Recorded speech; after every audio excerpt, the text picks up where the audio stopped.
नेत्र बंद करने के बाद एक बिंदु गिरा जिससे अंधकासुर उत्पन्न हुआ। वो अंधकासुर शिव जी के पास में पार्वती जी उसको गोदी में लेकर आई, ये आपका पुत्र है, आपका बालक है। शंकर भगवान बोले मेरा बालक नहीं। नेत्र बंद करने के बाद ये जन्मा है, पहले जन्म लेता तो बात दूसरा था, पर नेत्र बंद करने के बाद ये प्रकट है, ये मेरा पुत्र नहीं, इसको फेंक दे समुद्र के अंदर। पार्वती जी कहती मैं अपने पुत्र को कैसे फेंक सकती हूँ, ये मेरा पुत्र है, ये मेरा बेटा है, ये मेरा बालक है, मेरा पुत्र है ये।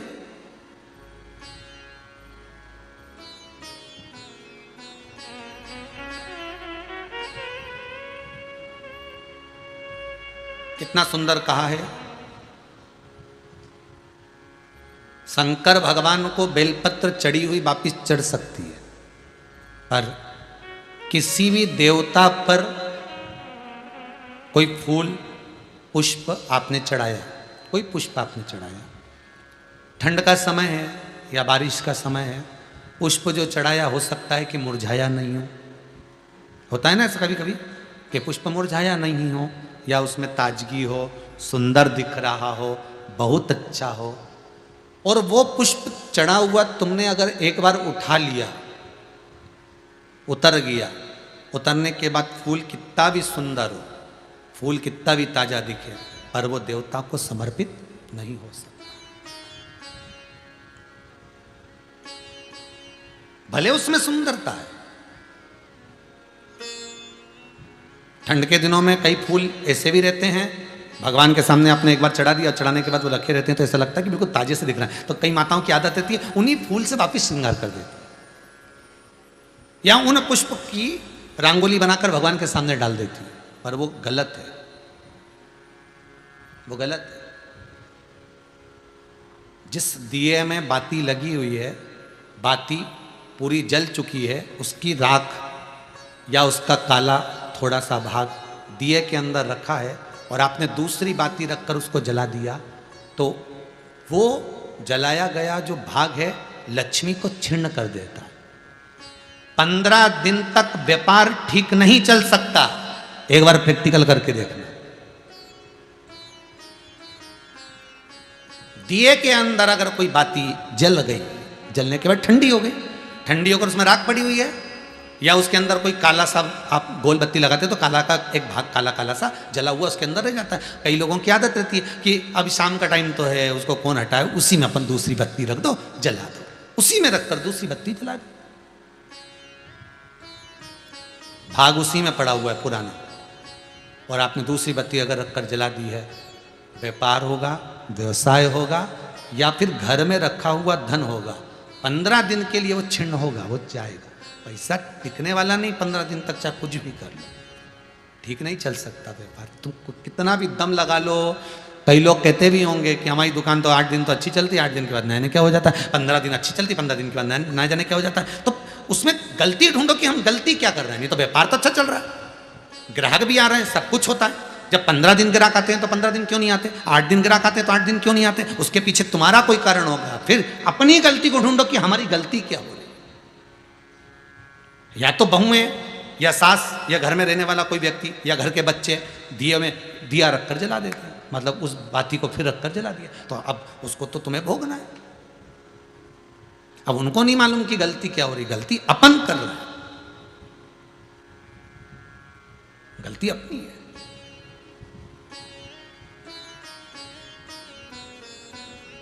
कितना सुंदर संवाद है वहां, बहुत ध्यान दीजिएगा जरा। अग्नि पुराण, स्कंद पुराण, दोनों पुराण में स्मरण करिएगा। कार्तिक खंड स्कंद पुराण का पढ़िए और अग्नि पुराण का भाग पढ़िए। बेलपत्री का पेड़ हो, पीपल का पेड़ हो, बड़ का वृक्ष हो, चाहे आंवले का वृक्ष हो, चाहे घर मंदिर से बाहर जाकर, अर्थात घर से बाहर जाकर, मंदिर से बाहर जाकर खुले में अगर आप कोई दिया जला रहे हो, दीप प्रकट कर रहे हो, तो उसमें इतना घी, इतना तेल मत डालकर जलाना कि दिया ठंडा हो जाए और तेल और घी उसमें पड़ा की पड़ा रह जाए। ध्यान दीजिएगा महाराज।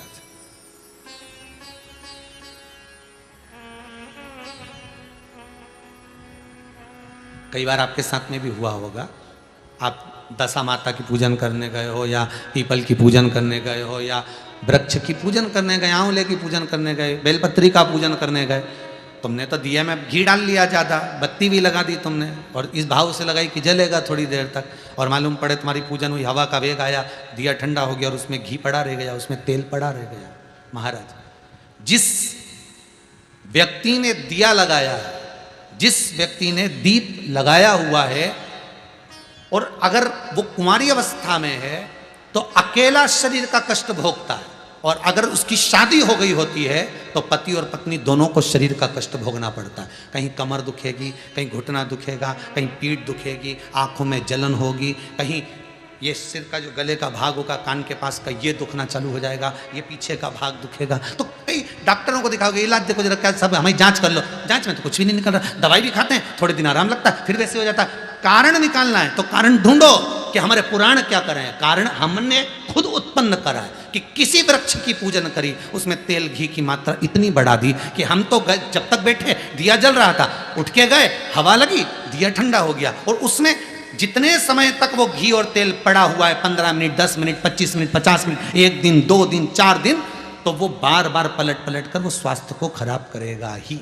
चाहे कुछ भी कर लो, कितनी भी जांच करो, कितनी भी जांच कराओ, फिर तुम अपने हॉस्पिटल में जाओ, जांच कराओ, लिख दी हमने तो कि इसकी जांच कराओ, ने उसकी जांच कराओ, पर उसको गलती ढूंढो कि अपन क्या गलती कर रहे हैं, गलती किस जगह पर हो रही है। आप आए नहीं और सुबह हो गई, मेरी पूजा की थाली धरी की धरी, क्यों नहीं आए, किस लिए? इसलिए नियम है, मंदिर के अंदर जो दिया लगता है वो भरा हुआ लगता है। कैसा लगता है? भरा हुआ लगाइए, क्योंकि उसमें हवा नहीं लगेगी, वो पूरा जलेगा, जितनी देर तक जलेगा उतनी देर तक सुख समृद्धि शांति देता है।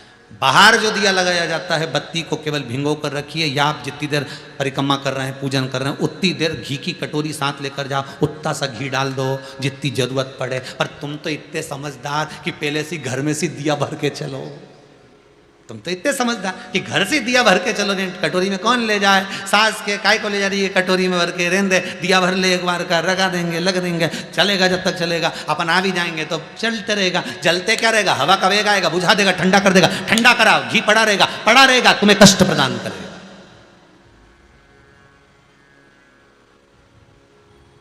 तुम्हें कष्ट,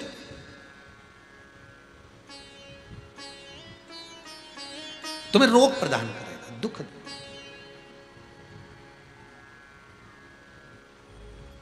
जो समझदार माताएं होती हैं ना, जो समझदार लोग होते हैं ना, वो बाहर जब भी पूजन करने जाते हैं तो प्रयास करते हैं कि घी का दिया लगा रहे हैं ना, तो उसमें प्रयास करते हैं कि आते आते उसमें कपूर का टुकड़ा पटक देते हैं। जो चतुर होते हैं आते आते क्या करते हैं, दिए के अंदर कपूर का टुकड़ा पटक देते हैं। कपूर का टुकड़ा पटक मतलब अपनी पूजन वूजन सब हो गई, अब अपन जाएंगे, बाहर निकलेंगे, जब तक कपूर में इतनी दम होती है कि वो उस बत्ती को पूरे को जला सकता है, वो घी को भी पूरा जला सकता है। तो इतना सा कपूर का टुकड़ा उसमें पटक के और आ जाता है, जिससे पूर्ण जल जाए, पूर्ण तरह से हो जाए, उसकी पूर्णता रहे।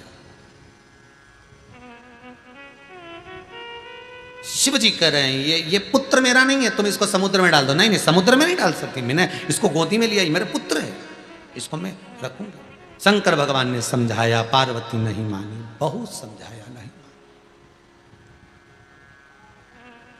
आखिरी में पार्वती ने समुद्र में फेंक दिया, हिरण्याक्ष ने उसको झेल लिया, पालन करा, उसका नाम अंधकासुर। हिरण्याक्ष को वराह भगवान ने मार दिया, अकेला पड़ गया। तब करा साधना करी अंधकासुर ने, ब्रह्मा जी से वर मांगा कि मुझे वर दीजिए कि मेरे प्राण ना छूटे। ब्रह्मा जी ने कहा ऐसा हो नहीं सकता कि प्राण ना छूटे, जन्मे हो तो मरना तो पड़ेगा, संसार की रीत है, आए हो तो जाओगे, बस इतना है कि जितनी जिंदगी को अच्छे से जी सकते हो जी लो, मरना तो है, आया हो तो जाना ही पड़ेगा। अपने जीवन को खुश होकर जी लो, अपने जीवन को।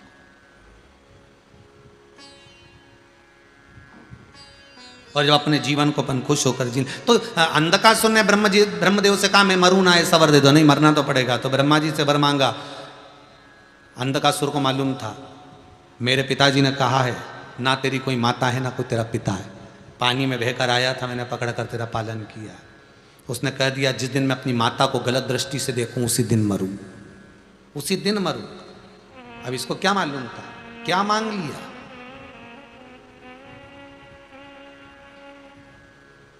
मांगने का भी तरीका होता है भगवान से कि हम क्या मांग रहे हैं। एक व्यक्ति, दो व्यक्ति थे, दो मित्र, दोनों भगवान शंकर के पास गए, भोलेनाथ जी कृपा कर दो। शंकर जी ने कहा मांगो क्या चाहिए।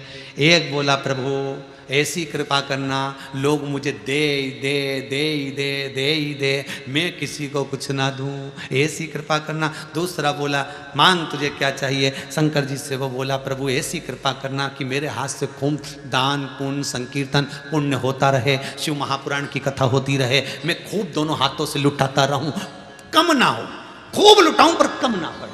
शंकर जी ने कहा तथास्तु। जिसने मांगा था कि मुझे लोग दे ही दे दे ही दे, वो 3 बत्ती चौराहे पे मांग रहा भीख, उसे लोग दे ही रहे दे ही रहे दे ही रहे, भिखारी बन गया। और जिसने कहा था मैं दोनों हाथों से लुटाऊं, वो भगत बन गया। भगवान दे भी रहा है वो लुटा भी रहा है, उसकी कृपा। मैं मरूं ना तो क्या, मरना तो पड़ेगा, मृत्यु निश्चित है, जाना तो पड़ेगा, ठीक है। माता को गलत दृष्टि से देखूं तब मरूं, ठीक है। इसके मन में आने के बाद विचार आ गया कि मैं विवाह करना चाहता हूं, कोई सुंदर कन्या हो तो ढूंढ कर लाओ। अब सुंदर कन्या ढूंढने के लिए जा रहे हैं, तो सुंदर जो कन्या थी किसी ने आकर कह दिया उसको तो शंकर जी ले गए, उसको शिव ले गए। जो सुंदर थी वो तो ओघड़दानी के पास में, ओघड़ी के पास में। ओहो, फिर अब जब वो शंकर जी के पास में है तो उसको लाना तो मुश्किल है।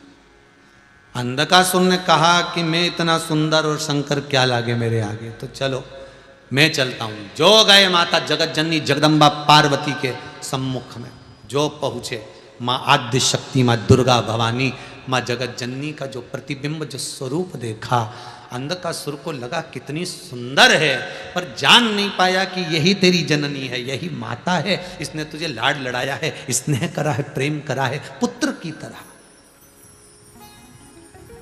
यही तेरी माता है।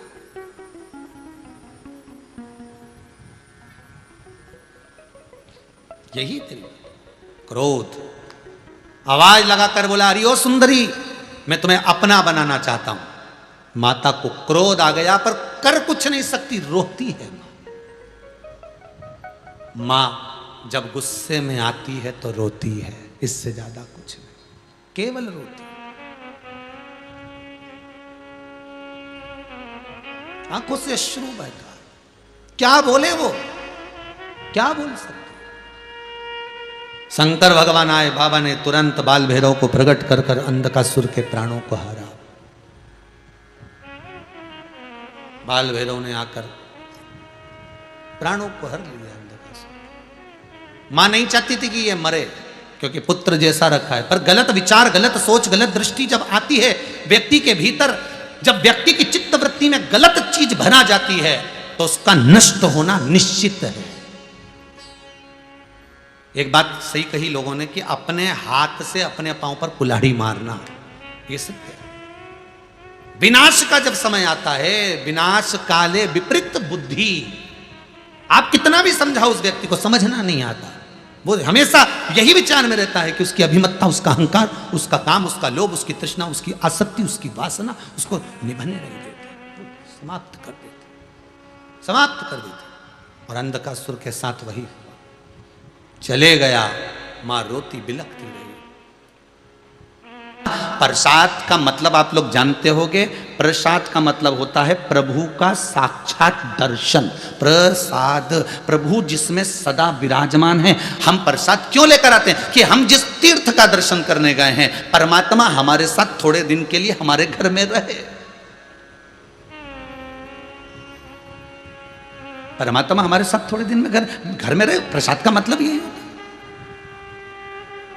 कभी कभी आप भी अपना स्मरण करना कि आपको दुख क्यों आ रहा है, आपका व्यापार क्यों नहीं चल रहा, आपका काम धंधा क्यों ठप पड़ा हुआ है? दुनिया की दुकान चल रही है, कोने में पड़ी हुई छोटी सी छोटी दुकान चल रही, तुम्हारी दुकान क्यों नहीं चल रही? और पहले तो खूब चलती थी, पहले तो तुम सत्ताधिपति थे, पहले तो तुम्हारी प्रॉपर्टी थी, पहले तो तुम्हारी दौलत थी, पहले तो तुम जहां काम करते थे ढेरों काम कर लेते थे, तुम्हारे पास में इतना धन इतना वैभव था कि चारों तरफ से पैसा आ रहा था। आज कौन सा ऐसा काम हो गया, आज क्या कारण हो गया जो हमको धन से भी हम परेशान हो गए और तन से भी हम परेशान हो गए, रोग भी हमको घेरते जा रहा है और धन भी जाते जा रहा है। घर में 4 सदस्य हैं, चारों दुखी हैं, कोई बड़ी बीमारी हमारे यहाँ घेरती चली जा रही है। उसका कारण प्रसाद तुम्हारे यहाँ आया होगा, उस प्रसाद का अपमान जरूर हुआ होगा, उसको निकालना, सोचना, एकांत में बैठना और विचार करना। हमने भंवर लाल जी का नाम नहीं जानते थे, हमने उनसे कहा जरूर आपके यहाँ कोई ना कोई कुछ ना कुछ अपमान हुआ है। हमने पढ़ा है कहीं कि प्रसाद का अपमान परमात्मा सहन नहीं कर पाता।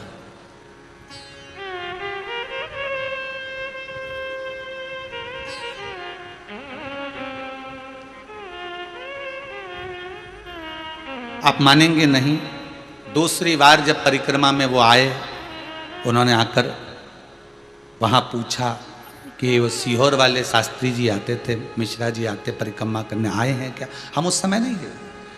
वहाँ के ब्राह्मणों ने बताया, पंडाओं ने, कि पूछ रहा थे कोई भंवर लाल जी आए थे। एक बार नहीं मिले, 2-3 महीना फिर एक बार मिलना हो गया दिवाली के समय पर। तो उन्होंने कहा, गुरुदेव गलती मेरी पत्नी से और मुझसे हमसे हुई है। वो प्रसाद हम रख देते थे फ्रिज में और वो प्रसाद बाद में इधर उधर फेंक दिया जाता था, गलती हो गई। उसकी क्षमा क्या है? उसके लिए सॉरी संबोधन क्या है?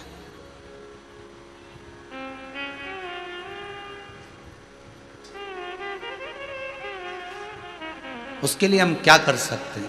क्षमा एक ही है, आगे से गलती ना हो। गलती को अगर संवारना है तो आगे गलती ना हो उसका स्मरण करें। उन्हें कहा हम भोग नहीं लगाएं क्या? बिल्कुल लगाओ, खूब लगाओ। प्रसाद नहीं ले जाएं, खूब ले जाओ भर के। पर जिसको प्रसाद दो तो डब्बे के ऊपर एक स्लिप लगा कर दे देना कि ये प्रसाद तुमको। जैसे मिठाई वाले बंगाली मिठाई देते हैं, मिठाई वाले दूध की मिठाई देते हैं, तो उस पर एक स्लिप लगा देते हैं, इसको 24 घंटे में यूज़ करो, 24 घंटे में निपटा जाओ, नहीं तो ये बेकार हो जाएगी और हमारी दुकान की जवाबदारी नहीं होगी। बोला सही है कि गलत है? बड़ी बड़ी दुकानों पर अगर आप मावे की मिठाई ला रहे हो, आप अगर बड़ी बड़ी दुकानों से दूध की मिठाई ला रहे हो, बंगाली कोई पीस ला रहे हो, बंगाली कोई मिठाई लेकर आ रहे हो, कोई अच्छी चीज लेकर आ रहे हो, तो उस पर डब्बे पर लिख दिया जाता है 24 घंटे में प्रयोग कर लेना, 24 घंटे के बाद हमारी गारंटी नहीं है। उसी तरह प्रसाद को देते समय तुम क्यों नहीं कहते कि ये तुम्हें अभी इतना समय तक खाना है? हम तो इस व्यासपीठ से बार बार तुमको कह देते हैं कि बेलपत्री अगर खाना है तो रात्रि होने से पहले खा लेना। इस व्यासपीठ से जो नियम है वो पूरे पूरे बताए जाते हैं कि बेलपत्री खाना है, आप रात्रि के पहले पहले खा लो। रात रखना नहीं, बेलपत्री जो औषधि के लिए दें उसको रात को नहीं रखना। और आपने कई बार कथाओं में सुना भी होगा ये बात, हमने बार बार कही है, बारंबार कही। उस प्रसाद के महत्व को जाने। कहीं तो हमसे गलती हो रही है। आप आए नहीं, सुबह हो गई, मेरी पूजा की थाली धरी की धरी रहे। क्यों नहीं आ रहे? क्यों नहीं?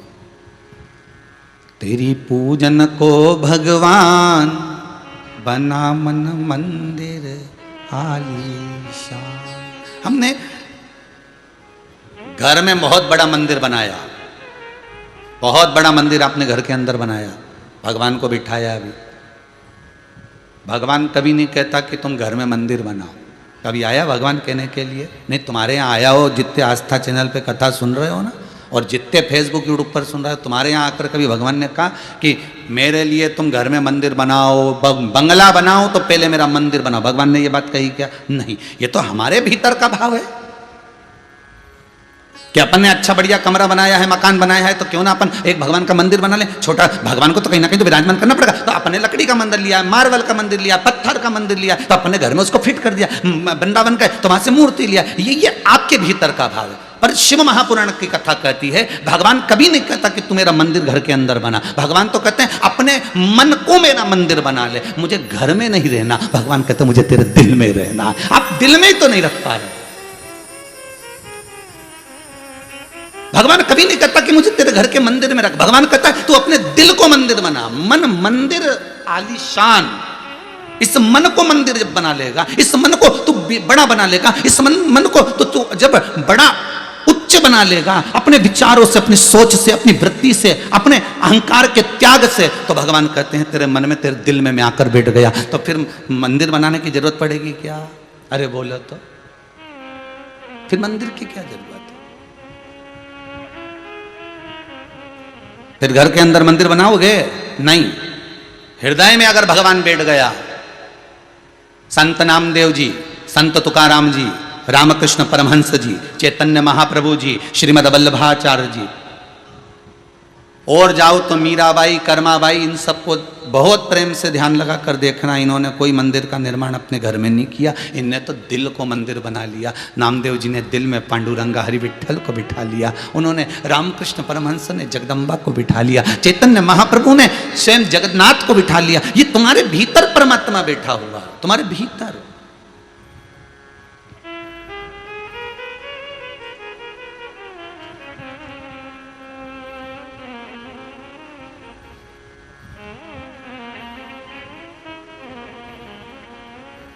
कहाँ से लाऊं गंगा, कहाँ से लाऊं यमुना, कहाँ से लाऊं सरयू, अपार पड़ी रे। ओ भोले तेरी सेवा हमसे ना बनी रे, भोले तेरी सेवा हमसे ना बनी रे। पूजा की थाली हम लिए खड़े रे, पूजा की थाली हम लिए खड़े रे। ओ पूजा की थाली हम लिए खड़े रे, पूजा की थाली हम लिए खड़े हैं। ओ भोले तेरी सेवा हमसे ना बनी रे, भोले तेरी सेवा हमसे ना बनी रे, भोले तेरी सेवा हमसे ना बनी रे, भोले तेरी सेवा हमसे ना बनी रे। शंकर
लड्डू, कहाँ से लाऊं पेड़ा, कहाँ से लाऊं लड्डू, कहाँ से लाऊं पेड़ा, कहाँ से लाऊं लड्डू, कहाँ से लाऊं पेड़ा, कहाँ से लाऊं लड्डू, कहाँ से लाऊं पेड़ा, कहाँ से लाऊं बर्फी वो शक्कर चढ़ी रे, कहाँ से लाऊं बर्फी वो शक्कर चढ़ी रे।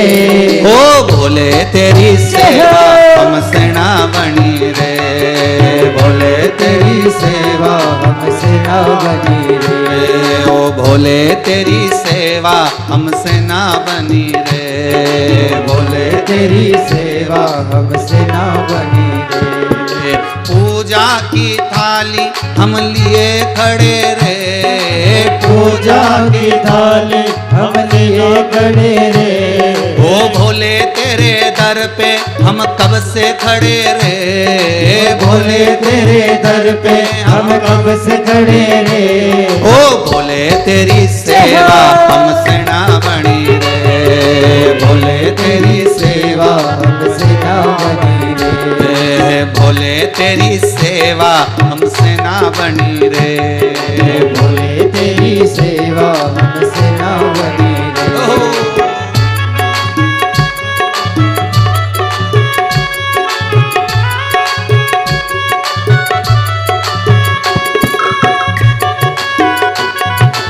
हर भोले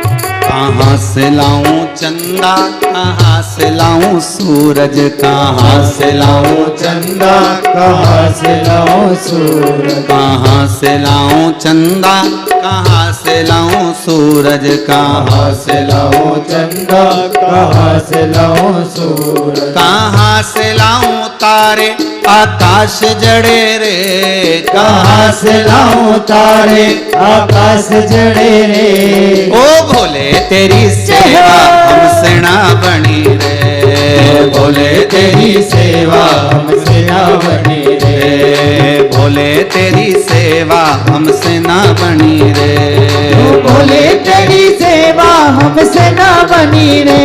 ओ पूजा की थाली हम लिए खड़े रे, पूजा के ताले हम लिए खड़े रे। ए भोले तेरे दर पे हम कब से खड़े रे, भोले तेरे दर पे हम कब से खड़े रे। ओ भोले तेरी सेवा हमसे ना बनी रे, भोले तेरी सेवा हमसे ना बनी रे।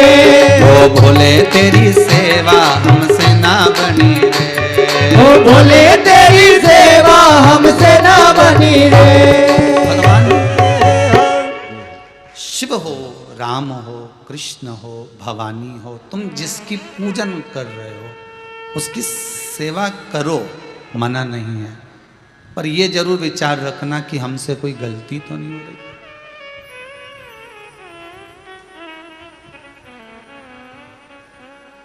तेरी पूजन को भगवान बना मन मंदिर आलीशान। घर में आप मंदिर बनाए ना बनाए ये आपके ऊपर है, पर मन को मंदिर जरूर बनाना। भगवान को दिल में बिठा लिया ना, फिर उसको बाहर निकालना मुश्किल हो जाएगा।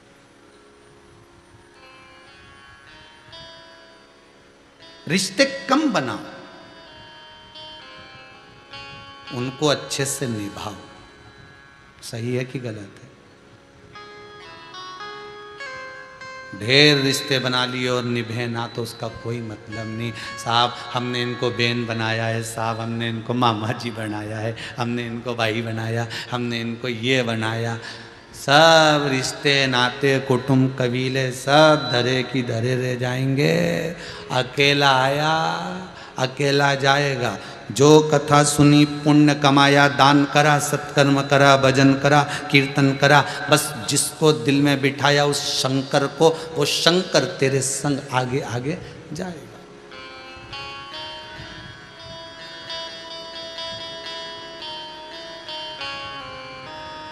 उसके सिवा कौन?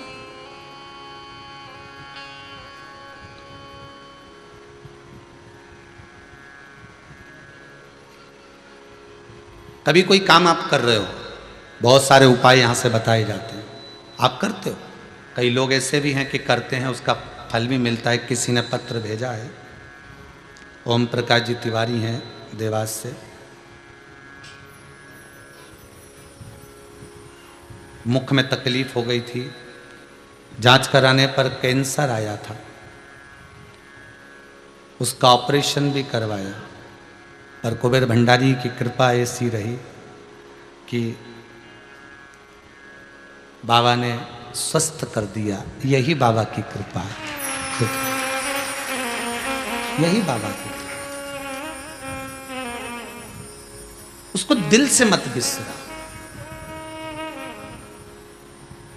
हम थोड़े दिन भगवान राम की पूजन करते हैं, जब दुख की घड़ी आ जाती है, उनसे विनती करी नहीं हुआ तो हम कृष्ण की ओर बढ़ जाते हैं, कृष्ण से विनती करी उनसे नहीं हुआ, भवानी की ओर बढ़ जाते हैं, भवानी से कहा नहीं हुआ, शिव की ओर बढ़ जाते हैं, शंकर से नहीं हुआ तो कहीं फिर और अन्य धर्म में पहुंच जाते हैं। कई लोगों की आदत है। 10 रिश्ते मत बनाओ, एक रिश्ता शंकर से ऐसा बना लो कि तारेगा भी यही और मारेगा भी यही। अगर दुख इसने दिया है तो काटेगा भी यही।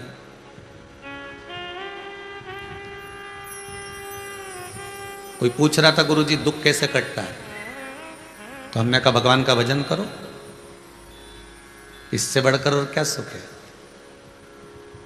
3 चरणारविंद और एक जगह जाकर अपनी गलती को बोल देने पर दुख कट जाता है। पहला माता, पिता और गुरु। जो जो करा है ना तुमने, वो एक बार इन माता के पास में जाकर कह दो, पिता के पास जाकर कह दो और गुरु के पास जाकर कह दो, बहुत जल्दी कटेगा। एक स्थान बताया है भविष्य पुराण में कि वहां जाकर शीश नवाते रहो। कहाँ? तो के परमात्मा के दर पर, शिव के द्वार।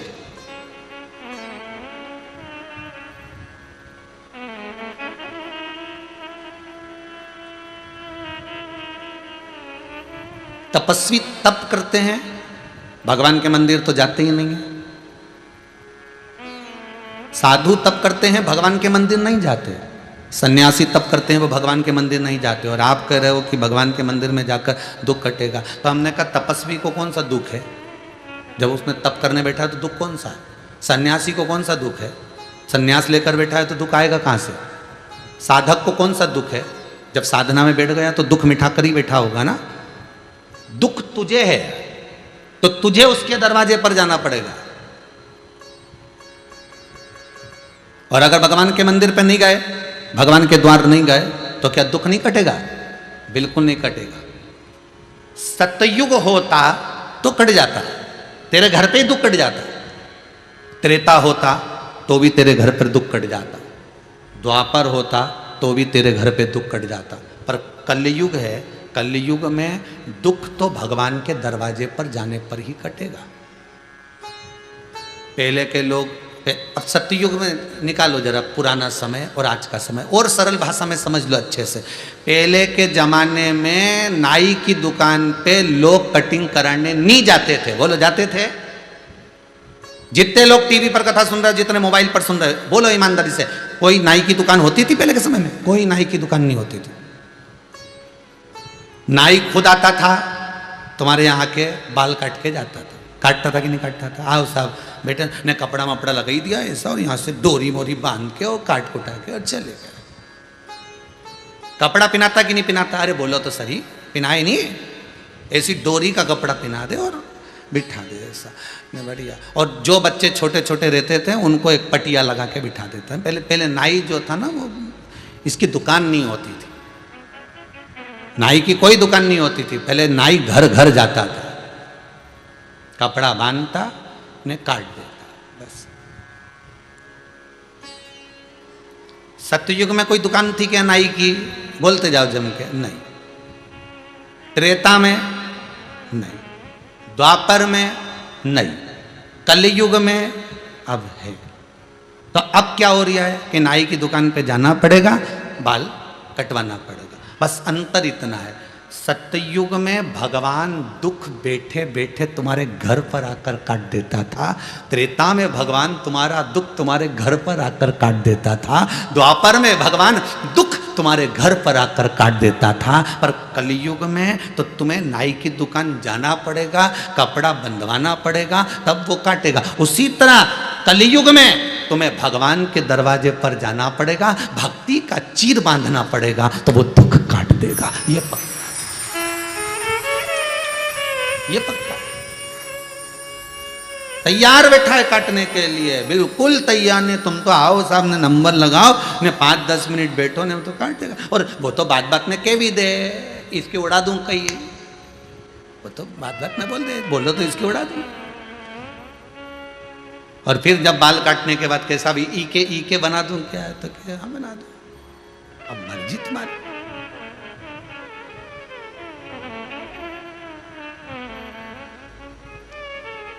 सतयुग में लोग भजन करते थे, तब साधना करते थे, स्मरण करते थे, इसलिए भगवान गरुण चढ़कर आता था और दुख काटकर चले जाता था। त्रेता में लोग आते, भजन करते, कीर्तन करते, भगवान उनका दुख काट देता। द्वापर में भगवान का स्मरण करते, भगवान दुख काट देता। वो भीष्म पितामह तो बाणों की सैया पे पड़े थे, ये द्वापर की कथा है। बाणों की सैया पर भीष्म पितामह खड़े और भगवान उनका दुख काटने उनके पास चले गए, ये द्वापर है। शबरी जंगल में पड़ी है, शबरी अम्बा जंगल में रह रही है, वन में रह रही है, और भगवान उसका दुख काटने के लिए वन में चले गए। बोलो देखो जरा, है दुकान देखिए जरा कितनी जोरदार, लेके पहुंच गए वहां दुख काटने के लिए, वहां दुख काटने गए। कितना दुख। तो सत्ययुग में, त्रेता में, द्वापर में ये दुख परमात्मा तुम्हारे दरवाजे पर आकर काटता था। पर केवल कलयुग, और उस कलयुग में एक है भगवान का द्वार, प्रभु तेरा द्वार न छूटे रे, छूट जाए संसार, प्रभु तेरा द्वार न छूटे, संगी छूटे साथी छूटे सब कोई छूटे रे, छूट जाए परिवार, प्रभु तेरा द्वार न छूटे, तू ना छूटे।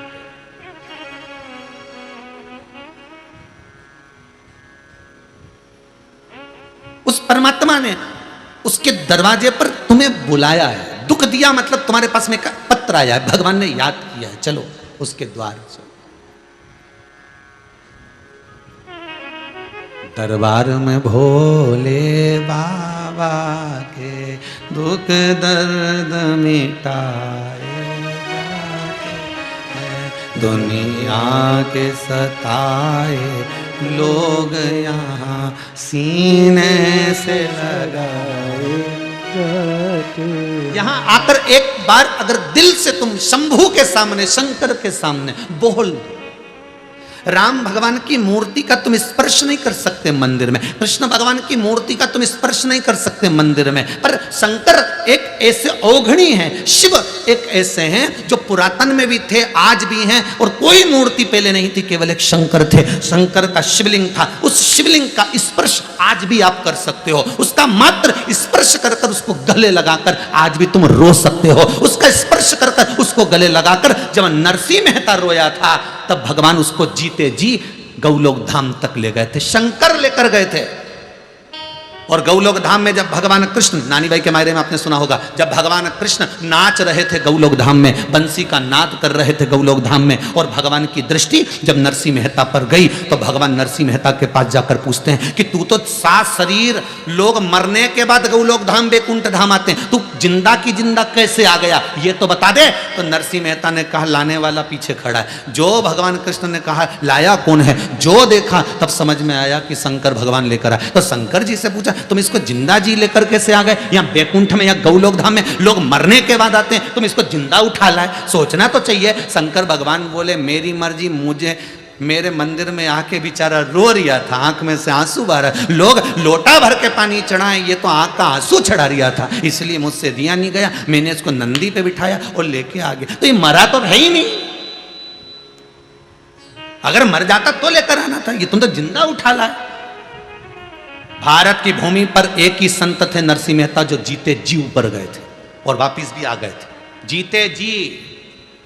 तो तुम्हें ये मर जाता तो लेकर आना था, तुम जिंदा क्यों लेकर आ गए? शंकर भगवान बोले मरे हुए को तो यमराज लाता, मैं तो जीते को लाता हूं। मरे हुए को तो यमराज जेले में, तो जिंदा को जेल। जो दुनिया की घड़ी बदल दे, काल बदल दे, वही तो महाकाल। अब मरे हुए को तो कोई भी उठा के ले जाए, जिंदा आदमी की तारीफ कोई करे क्या?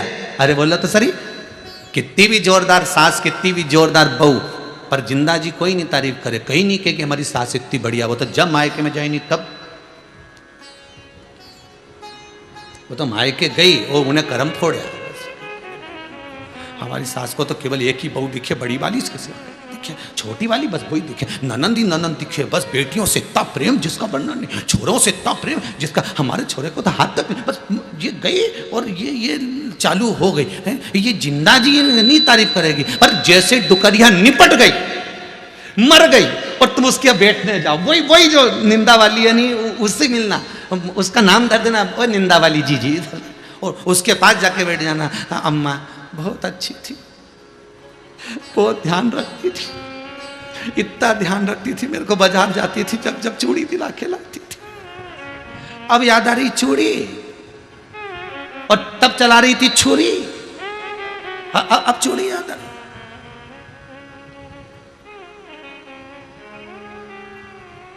शंकर जी बोले मरने के बाद तो लोग उठा के ले जाते हैं, तारीफ करते करते जाते हैं। बहुत अच्छा व्यक्ति था, बेचारा चले गए, बहुत जल्दी चले गए साहब, थोड़ा रुकना था, वो थोड़ा रुकना था। तो कह देता यमराज से फोन लगा के कि हमें उठा ले जा, इसकी जगह रुकना था। तो यमराज से बात करनी है, यहीं इनसे कहीं करे बात, नहीं इनसे बात करने तो फायदा कौन सा, कि साहब थोड़ा रुकना था, है ठीक है। और मरने वाला मर गया और मिलने भी आ रहे हो तो विचार कर रहे बारवा कब करोगे। अच्छा अभी लॉकडाउन चल रहा है, छोटे रूप में ही करना हो, पर मन में आ रही है हमको मत भूल जाना हो। क्या क्या बनाओगे सब, खोपरा पाक, गुलाब जामुन, नहीं अम्मा जी के रबड़ी बड़ी जोरदार लगती थी, कचौड़ी रबड़ी दही, हाँ वो तो हमने लिख लिया, अम्मा को जो जो प्रिय लगते थे वो तो हम सब खिला रहे। और ऐसा यमराज कह दे कि अम्मा को जो जो प्रिय लगते थे, जैसे तुम कहो नहीं अम्मा को दही बड़ा प्रिय लगता था तो तुमने बनाया, ऐसे यमराज कह दे अम्मा को जो जो प्रिय थे उठा ला।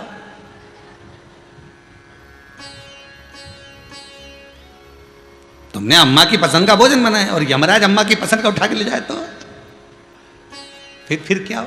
फिर वो वही वाली बात, एक पति की पत्नी की नौकरी लग गई दिल्ली में, उसका नाम था अनीता, ठीक है, और दिल्ली में उसकी जॉब लग गई। एक और पति था, उसकी पत्नी का नाम भी अनीता था। अब ये सर्विस करने दिल्ली गई, ट्रेन में छोड़ा, और इधर जो पति था अनीता का, अनीता मर गई तो इसका अंतिम संस्कार करके आ रहा था, और अंतिम संस्कार कर आ रहा था, आते आते इसके पास में मैसेज आ गया मोबाइल पे, मैं आराम से पहुंच गई हूँ, 1 हफ्ते में तुम्हें भी बुला लूंगी। ये जो अंतिम संस्कार करके आ रहा था चक्कर खा के नीचे गिर गया। रिश्तेदारों ने पानी का छींटा दिया कि पत्नी का गम बैठ गया होगा। क्या हुआ? गम मम नहीं बैठा, उसने मैसेज किया है मैं आराम से पहुंच गई हूँ, 1 हफ्ते में तुम्हें बुला लूंगी।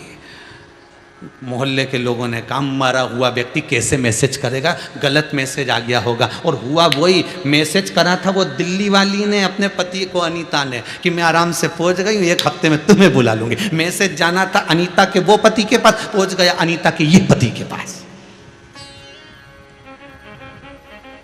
बुद्धि के लिए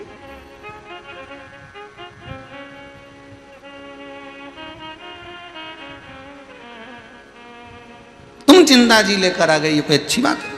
शंकर भगवान से भगवान कृष्ण बोले लोग मरने के बाद आते हैं बैकुंठ गौलोक धाम, तुम जिंदा जी क्यों लेके आ गए? शंकर जी बोले ये मरने के बाद तो दुनिया के लोग ले जाएं, यहाँ तो जीते जी की बात है। अगर मरने के बाद लोग तारीफ करें तो कोई मतलब की नहीं, जिंदा जी लोग तारीफ करें कि क्या बहू, क्या सास, क्या छोरा, क्या माता पिता, धन्य है, क्या गजब की बात साहब, कितना अच्छा लगा साहब, क्या मस्त आनंद, जब जीते जी लोग कहें तो मतलब का नहीं। तो मरने के बाद कौन सुन रहा कि मरने के बाद कौन ने तारीफ करी?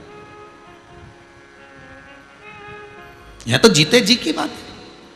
शंकर भगवान बोले मरने के बाद तो यमराज लाता, हम तो जिंदा जी लाए। भगवान कृष्ण ने पूछा इसका करना क्या है? लेके जाओगे कि यहीं छोड़ के जाओगे?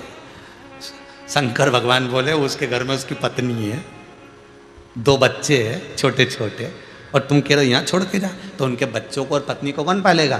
फालतू के लफड़े करना मत ही। शंकर जी के मंदिर में रोया था और उनके पत्नी बच्चे सब मेरे मंदिर में बैठे हैं, इसलिए अपने को इसको मारना वारना नहीं है, इसको तो आशीर्वाद दो, मैं वापस लेके जा रही हूँ। तो भगवान कृष्ण बोले हम काय को आशीर्वाद दे, तुम लेके आए तो तुम आशीर्वाद दो, तो कि फिर तो वैकुंठ में ही रख लो, हम तो जा रहे हैं। भगवान कृष्ण बोले रुको रुको रुको रुको रुको, नरसिंह मेहता को क्या देना हम समझते, नरसिंह मांग तुझे क्या चाहिए? नरसिंह जी बोले कुछ नहीं, बस भक्ति दे दीजिए। भगवान ने कहा वर देता हूं, तू राग केदार गाएगा, तेरा सांवरिया दौड़ के आएगा। तू राग केदार गाएगा और तेरा सांवरिया दौड़, और तूने गाया और वो आया। तो बस अब नरसिंह जी को लेकर भगवान जब शंकर जी के मंदिर में पहुंच गए, भगवान ने ले जाके छोड़ दिया, भगवान ओझल हो गए, नरसिंह जी की भाग्य खुल गए, शंकर ने कृपा कर दी। शिव कुछ नहीं देता, शंकर दिलवा देता। कहां से दिलवाएगा, कैसे दिलवाएगा, ये उसके ऊपर।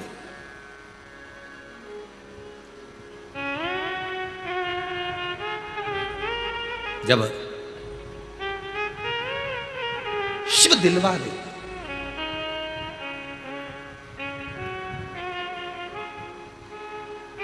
भूमि पूजन करने के लिए जब नेता और मंत्री आते हैं ना तुम्हारे मोहल्ले में, पंडित जी को दक्षिणा नेताजी देते हैं?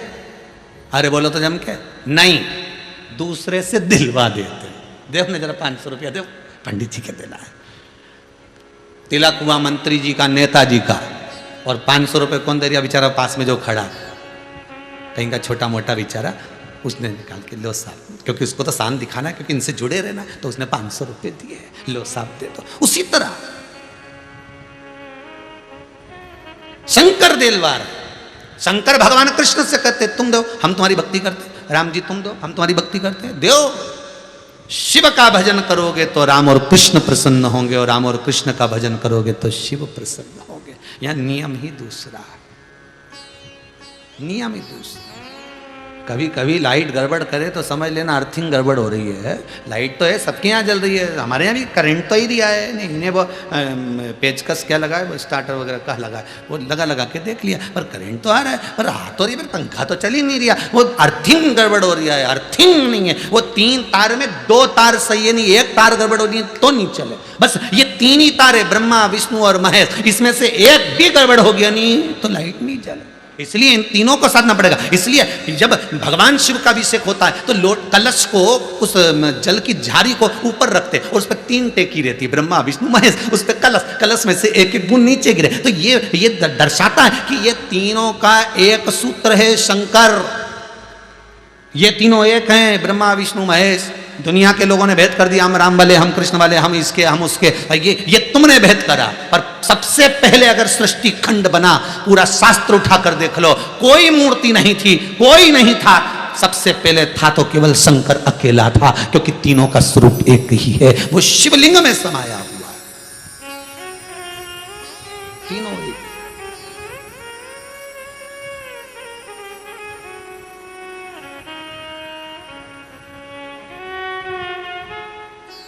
बनाओ संबंध एक, बनाओ रिश्ता एक, और वो रिश्ता मेरे परमात्मा से होना चाहिए। फिर वही बात, कम रिश्ते बनाओ, ढेर सारे नहीं, यहाँ भी बहन बना ली, वहाँ भी बहन बना ली, वहाँ भाई बना लिया, वहाँ रिश्तेदारी इतना सारा बना लिया, कहीं निभे भाई, निभाओ एक बहुत, यही अच्छा निभा ले तो ही हो जाए, यही नहीं निभाए तो कहीं का मतलब है बताओ।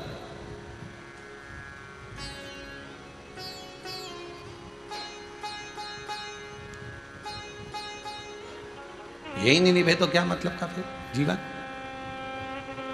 भाई भाई का रिश्ता काहे के लिए होता है, जम के बोलिए। जितने लोग आस्था टीवी चैनल पर कथा सुन रहे हैं, हृदय पर हाथ रखकर बोलना कि भाई भाई का रिश्ता क्यों होता है, किस लिए भगवान ने भाई बनाया,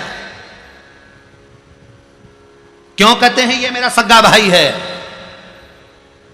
भाई भाई का रिश्ता किस लिए दिया परमात्मा ने, देता ही नहीं परमात्मा।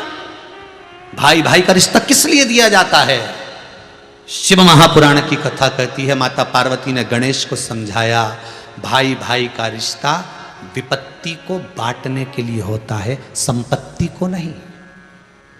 किसको बांटने के लिए होता है, विपत्ति को। दुख आए भाई आकर खड़ा हो जाए, कितनी भी लड़ाई हो झगड़ा हो, भले अदालत में केस चल रहा हो, एक दूसरे को तलवार की नोक पर रख रहे हो, भले युद्ध के मैदान में लड़ रहे हो, पर अगर भाई पर दुख आए तो भाई सामने आकर खड़ा हो जाए। माता के गर्भ से 2, 3, 4 बेटे इसलिए जन्म लेते हैं कि ये विपत्ति को बांटेंगे। संपत्ति तो बाद में बटना ही है, संपत्ति तो आज नहीं तो कल बटेगी, किसी को कम किसी को ज्यादा मिलेगी, और जिसको मिल गई कम उसने गम खाकर रख भी ली ना, तो मिलना बहुत कुछ है, कुछ अच्छा ही भगवान देगा।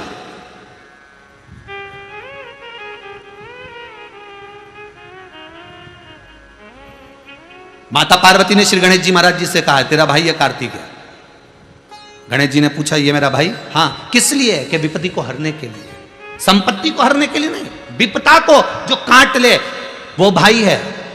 पर आज के जमाने में लोग संपदा को काटने, भाई ये हमारा है, वो उसका है, वो उसका। और क्यों मन मोटाव करो रे, क्यों करो, किस लिए? अभी अभी ये कोरोना महामारी में तुमने देखा होगा, अच्छे अच्छे सूरमा चले गए, वो संपत्ति यहीं रह गई। और अगला तीसरा राउंड आने वाला है, भगवान भी गेम खेल रहा है, भगवान भी गेम खेलने में लगा है। प्रथम राउंड में जितने निकल गए, दूसरे राउंड में जितने निकल गए, ये तो हमें लगे नहीं जैसे वो पुलिस की भर्ती नहीं होती, फिर प्रथम राउंड में इतने पास तो क्या निकाल दो इनको, दूसरे राउंड में इतने तो क्या निकाल दो, तीसरे में तो अभी तो कहते कितने राउंड बचे होंगे। और ये अगर कोरोना महामारी के राउंड खत्म हो गए, ये गेम खत्म हो गया, तो मोबाइल में तो ढेर सारा गेम खोलो रे, उसके पास में गेम की कमी। एक बार गेम खेला नहीं तो केदारनाथ जी में निपटाया है सब, दूसरी बार गेम खेला नहीं तो गुजरात में निपटा ही दिया, तीसरी बार गेम खेला नहीं तो इधर पूरा जितना समुद्र के तट पे तो सबको निपटा बैठा। उसके पास तो गेम की कमी नहीं, कभी नहीं किसी भी तरह का।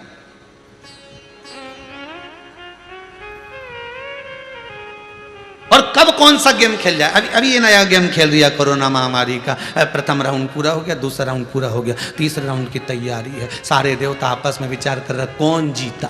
अब इतने में भगवान बोले, अभी जीता नहीं, तीसरा राउंड तो जीतने तो कितने निपटते देखा जाएगा।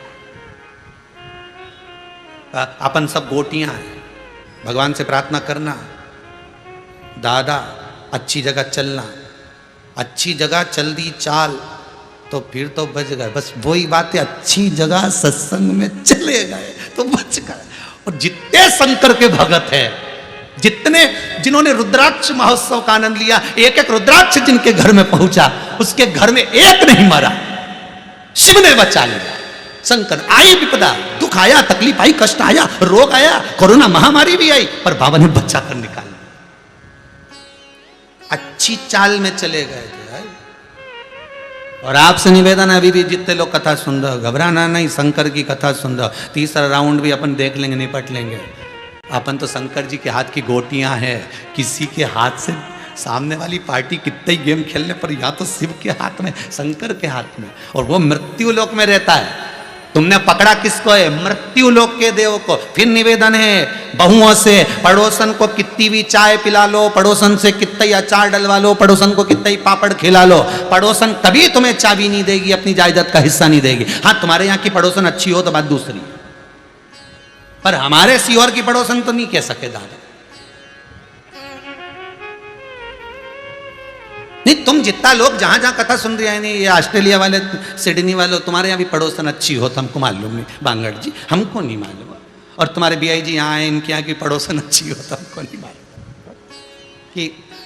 कि पड़ोसन को कितनी भी चाय पिला लो, पड़ोसन को कितना भी तुम अचार डाल दो, पड़ोसन को कितना भी तुम पांव पड़ लो, पड़ोसन को कितना भी तुम धोख लगा लो, क्या पड़ोसन तुम्हें जायदाद का हिस्सा देगी?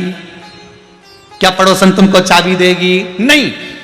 पर सास के भले पांव मत पड़ो, सास को भले तुम चाय मत दो, सास को भले तुम रोटी मत खिलाओ, सास को भले तुम नमन मत करो, तुम भले कहीं पर भी जाकर रहो, इसके बाद भी सास मरेगी तो जायदाद का हिस्सा तुझे ही देगी, क्योंकि वो उसको प्रीता उसके पुत्र से है, किसको देने वाले?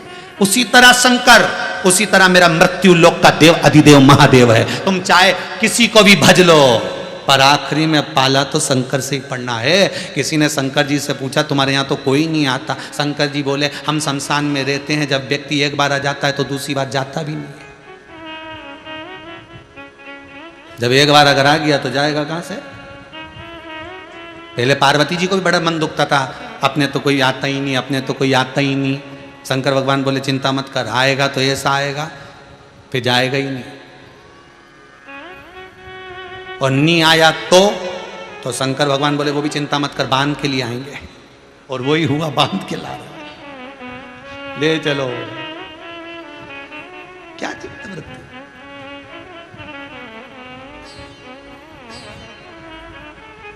ओघड़ी है। मृत्यु लोक का देव अधिदेव महादेव है, इस भूमंडल का निवास करने वाला है वो। इसको तुम पूछो ना पूछो, इसको जल चढ़ाया ना चढ़ाया, इसका स्मरण करा ना करा, पर साधेगा यही। परिवार वाले आग लगा कर आ जाएंगे, अकेले रहोगे, अग्नि में जलते रहोगे। तुम देखना मुर्दे को, जल रहा है, अकेला पड़ा है, सब चले गए। घर पे जाके सब चाय पी रहा है, क्योंकि सबका सिर दुख रिया था रो रो के। 2-4 लोग मोहल्ले के पूड़ी सब्जी ला दिया, खा भी लिए, बेचारा अकेला जल रही है। अब उसको कौन रोटी खिला रहा है, कौन कौन उस जीवात्मा के लिए कर रहा है? शंकर भगवान आके खड़े हो गए, चिंता मत करना रे हो, बिल्कुल चिंता मत करना। तेरे परिवार वाले वहाँ समोसा कचौड़ी खा रहे, पूड़ी सब्जी खा रहे, चाय पी रहे, तो चिंता मत कर, अब तू मेरे पास आ गया, अब तू मेरा हो गया। बड़ा रो रहा था जीवात्मा, रोती है, तड़पती है, चिल्लाती है। गरुड़ पुराण में लिखा है, रो रही है जीवात्मा। शंकर ने पूछा किस लिए रो रहे हो? तो जीवात्मा कहती है जिनके लिए मैंने पूरी जिंदगी गंवा दी। 8 बजे से लेकर 10-10 बजे तक दुकान पर बैठता था, इनके लिए कमाता था। इनके कपड़े, इनका व्यापार, इनका व्यवसाय, इनकी पढ़ाई, इनकी जायदाद, इनकी सुंदरता, कितना धन इनको कमा कमा कर दिया, और मुझे अकेला छोड़कर चले गए। शंकर भगवान बोले तेरा तेरा दिन याद करे, क्यों रे मन सुमीरन क्यों नहीं करे। तेर को केवल 13 दिन तक याद करेंगे, उसके बाद भूल जाएंगे। शंकर कहते हैं अब मेरे पास हो गया, आ गया, अब मेरा होकर रहना, किसी का नहीं। अब तू मेरा है और मेरे पास रहे, मैं हूं तेरा। शिव कहते हैं जब तन में उठेगी ज्वाला, कोई पास न आने वाला, भक्तों की सुन के पुकार रे, तू नंदी लेकर आ जा। कोई नहीं आएगा। तब शंकर इस जीवात्मा से बात करेगा, तब शंकर वहां अकेला रहेगा, क्योंकि परिवार वाले तब तीसरे दिन आएंगे खारी समेटने के लिए, अस्थियां संचय करने के लिए, हड्डियां बटोरने के लिए। तीसरे दिन आएंगे, जब तक 3 दिन तक शिव तेरे साथ में वहां पड़ा, वहीं पर उसी जगह पर। कौन खिला रहा है? जिसके दरवाजे पे तुम कभी गए नहीं। कौन दे रहा है? जिसके दरवाजे पे तुम कभी पहुंचे ही नहीं, जिसका नाम नहीं लिया तुमने। शंकर का नाम कई जगह तो आज भी लोग कहते हैं शंकर जी का शिवलिंग क्या घर में रख सकते हैं? अरे तो कौन ने मना करा? शंकर जी को स्पर्श क्या नारी कर सकती है? कौन ने मना करा? शंकर को पानी चढ़ा सकते, कौन ने मना करा? शंकर के बराबर कोई नहीं साधेगा। आखिरी में वो मेरा कैलाश अधिपति शंकर ही सामने खड़ा मिलेगा, दूसरा कोई नहीं। भटकते रहोगे, तड़पते रहोगे। परिवार वाले, गरुड़ पुराण कहती है जीवात्मा जब अंतिम समय में आग लगती है, आत्मा रोती है। शिव और पार्वती, माता और पिता, उसको हृदय से लगा कर कहते हैं मत रो, ये परिवार वाले तो लुटेरे हैं, चोटे। दिए जाओ, दिए जाओ, दिए जाओ, जब तक अच्छे लगेंगे।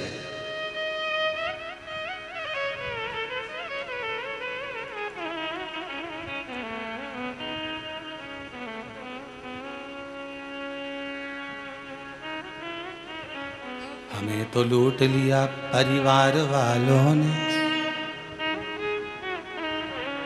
पोता पोती ने, बहू और बेटे ने।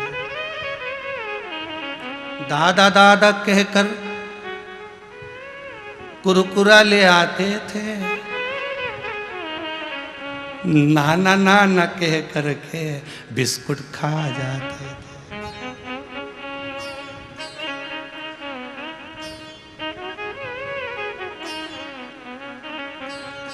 बचा कुचा जो था मेरे पास, भाई बंधु ले लिए।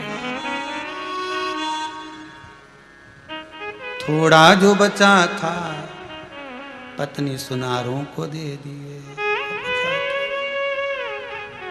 फिर वो आखिरी बिंदु बचा, आखिरी बिंदु। इससे तो आगे भजन ही है साथी, भजन के बिना अकेला रहेगा। रे मन ये 2 दिन का मेला रहेगा, कायम ये जग का झमेला रहेगा। अंत में कोई नहीं आएगा, तब वही शिव तुम्हारे सामने होगा। तीसरे दिन आएंगे, बटोर के ले जाएंगे। बस शिव आखिरी में वही। तो जो आखिरी में रहे उसी को पहले क्यों नहीं ले आते? जो आखिरी में रहेगा वही पहले क्यों ना आ जाए? दुख काटेगा तो शंकर काटेगा, सुख देगा तो शंकर देगा।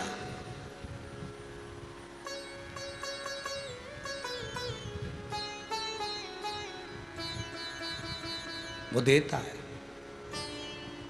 उसकी यहां कमी नहीं। उसके दरवाजे पर पहुंचो। जब लॉकडाउन खुल जाए तब कुबेरेश्वर धाम आओ, मना नहीं है। भले शंकर नहीं बैठा अभी, पर भूमि वही है। इस भूमि का प्रमाण है 3 महीने में, हर 3 महीने में बुला ही लेता है। कैसे भी तुम्हारी मुराद पूर्ण हो फिर बुला लेगा, फिर कुछ अच्छा हुआ फिर बुला ले, फिर कुछ हुआ फिर बुला ले। कैसे?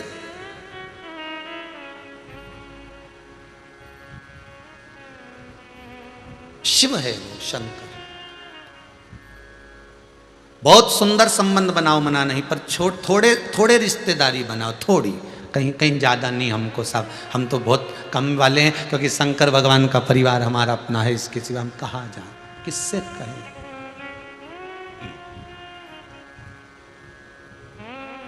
किससे कहें? मैंने सारे सहारे छोड़ दिए, बस तेरा सहारा काफी है। बस उसके द्वार का जो एक किनारा मिल गया, एक सहारा मिल गया, एक शंकर के अनुमोदन भक्ति मिल गई, फिर दूसरा कुछ नहीं। भगवान कार्तिकेय जी महाराज को माता पार्वती जी कर रही हैं, कार्तिकेय जा तारकासुर का संहार कर किया। तारकासुर का संहार करने के लिए जा रहे, पर एक बात याद रखना, उस तारकासुर के हृदय में शंकर का वासा है। शिव जिसके हृदय में बस गया उसको प्राण तो छूटेंगे, तारकासुर तो मरेगा, असुर है राक्षस से तो मरना तो है, पर उसके हृदय में शंकर भरा हुआ है। इसका भान कार्तिकेय तुझे होना चाहिए, उसके हृदय को चोट ना पहुंचे। बहुत बहुत ध्यान दीजिएगा महाराज। भगवान अपना अपमान सहन कर लेता है, पर भगवान अपने भक्त का अपमान कभी सहन नहीं करता। भगवान के भक्त का अपमान कभी ना हो।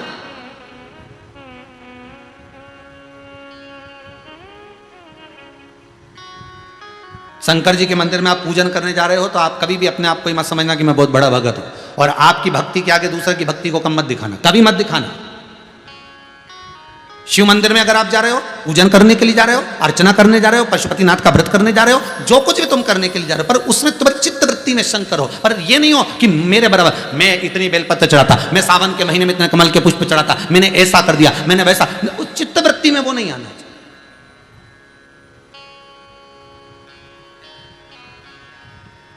कार्तिकेय तारकासुर के हृदय में शिव बसा है। मां प्राण तो छूटेंगे पर हृदय में तीर नहीं जाएगा।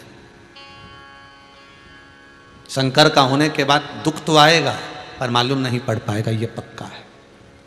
तुम तो जपो श्री शिवाय नमस्तुभ्यम, श्री शिवाय नमस्तुभ्यम।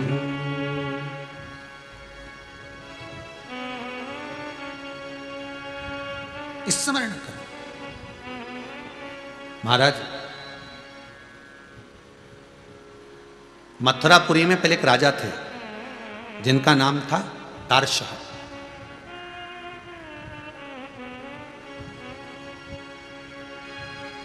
उनका विवाह काशी की कन्या, काशी नरेश की बेटी कलावती के साथ में हुआ।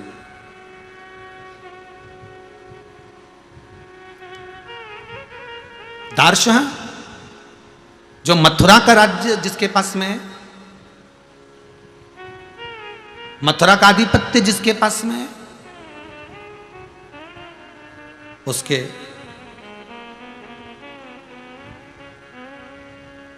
उसका जो विवाह हुआ है काशी नरेश की पुत्री कलावती के साथ में। ये दासा कभी भगवान शंकर का उपासक नहीं था, ये कभी भगवान को भजन नहीं करता था, कभी स्मरण नहीं करता था, पर कलावती शंकर के मंत्र बिना रह नहीं पाती थी।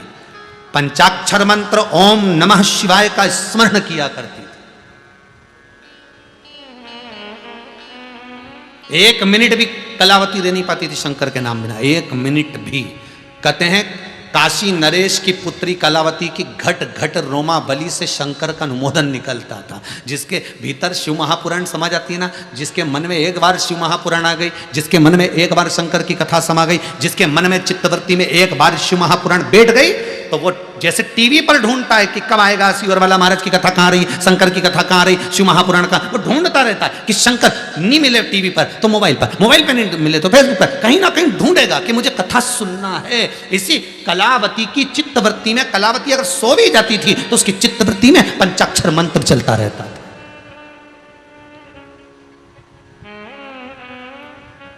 ओम नमः शिवाय जप रही है।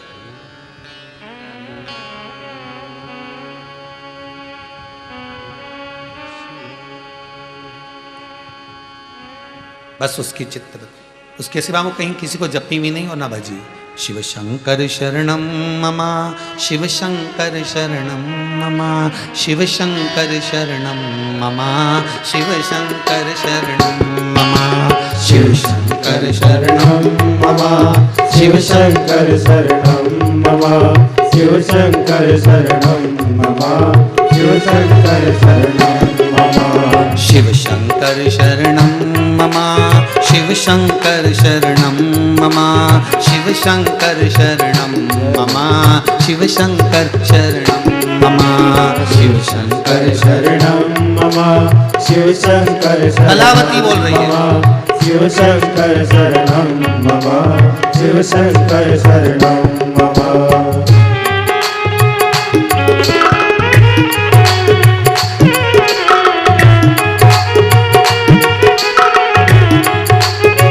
शंभो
शंकर शरणं मम, शिव शंकर शरणं मम, शिव शंकर शरणं मम। ओ काशी जी की नगरी बोले शिव शंकर शरणम ममा, काशी जी की नगरी बोले शिव शंकर शरणं मम। ओ काशी जी में गंगा बोले शिव शंकर शरणम ममा, काशी जी में गंगा बोले शिव शरणं। ओ काशी जी में गंगा बोले शिव शरणम, काशी जी में गंगा बोले शिव शरणं मम, शिव शरणम शरणम मम, शिव शरणम शरणम मम, शिव शरणम शरणम मम, शिव शरणम शरणम मम, शिव शरणं शरणं मम, शिव शरणं शरणं मम, शिव शरणं शरणं मम, शिव शरणं शरणं। भगवान शिव ओगढ़दानी कैलाशी अविनाशी शिव की उपासना में सुख का भाव। कलावती के मुख से शंकर का नाम निकल रहा है।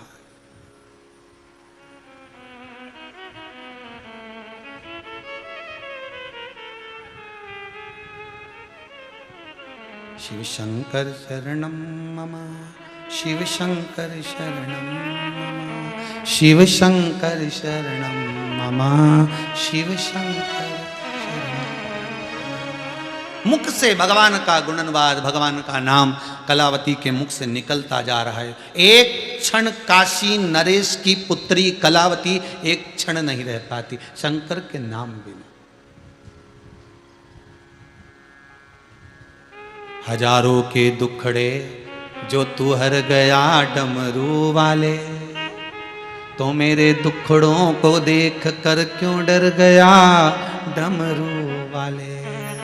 जब सारी दुनिया की तूने झोली भरी, गोद भरी, सबका तूने सुख दिया, सबका दुख हरा, तो मेरी क्यों खाली रह गई। लाखों के दुखड़े जो तू हर गया डमरू वाले, तो मेरे दुखड़ों को देख कर क्यों डर गया डमरू वाले। क्यों डरे?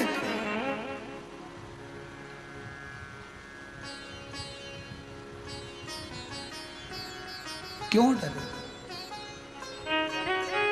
माना के मैं पतित बहुत हूं, माना कि हम पतित हैं, बेकार हैं, कामी है, लोभी है, वासनावान है, तृष्णावान है, अहंकारी है, पर है तो तेरे, है तो तेरे।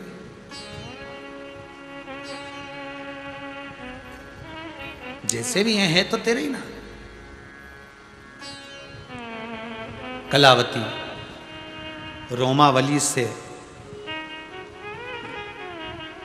निकल रहा है शिव शंकर शरणम मम, शिव शंकर शरणम मम, शिव शंकर शरणम मम, शिव शंकर शरणम मम। मुख से निकल रहा है, रोमावली से कलावती के निकल रहा है। कलावती का विवाह काशी की नरेश की पुत्री का विवाह इसी दर्शहा के साथ में, मथुरा के नरेश के साथ में हो गया। और विवाह होने के बाद ये आ गई ब्याह कर आने के बाद थोड़े समय निवास करने के बाद कहीं जा रहे थे दोनों। पति किसी काम से जल लेने के लिए दूर चला गया। कलावती जिस मार्ग से निकल कर जा रही थी, उस मार्ग में किसी चार पथिकों ने कलावती को रोक लिया। स्कंद पुराण का ये चरित्र है। कौन सी पुराण का है? स्कंद पुराण। काशी खंड में इसको पढ़िएगा, जिसको निकालना हो पढ़ना हो तो पढ़ सकते हैं। स्कंद पुराण का चरित्र काशी खंड में इसको स्मरण कर सकते हैं।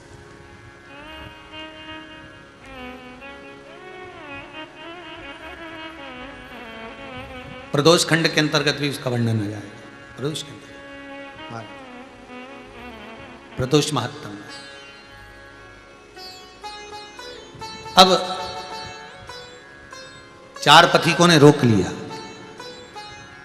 गलत विचार थे, गलत दृष्टि थी, गलत सोच थी।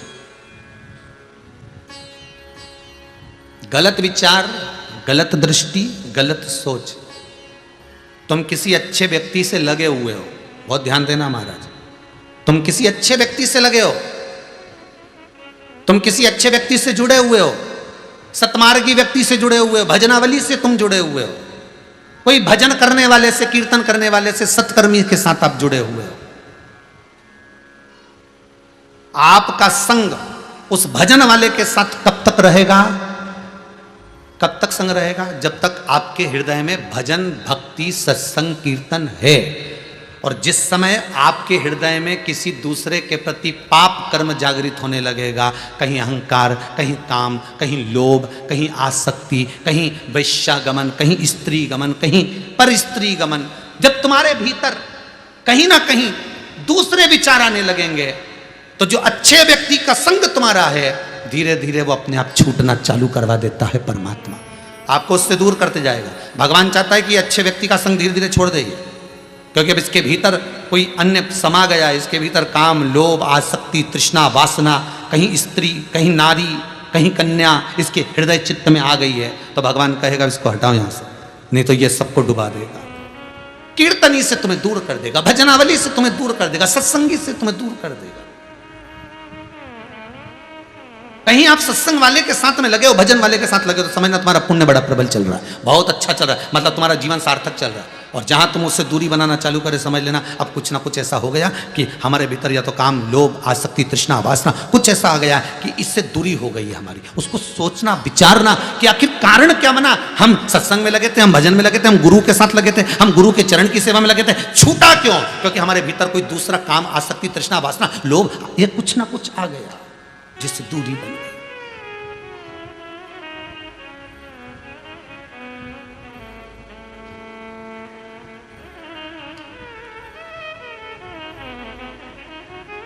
महाराज शंकर की कथा कर रहे हैं, शिव महापुराण कर रहे हैं। कलावती के सामने 4 पुरुष खड़े हैं। इसकी सुंदरता इतनी थी कि इसकी सुंदरता को देखकर ये लोभित हो रहे हैं, लोभित। इसकी सुंदरता को देखकर इसको छूना चाहते, इसको पकड़ना चाहते, स्पर्श करना चाहते।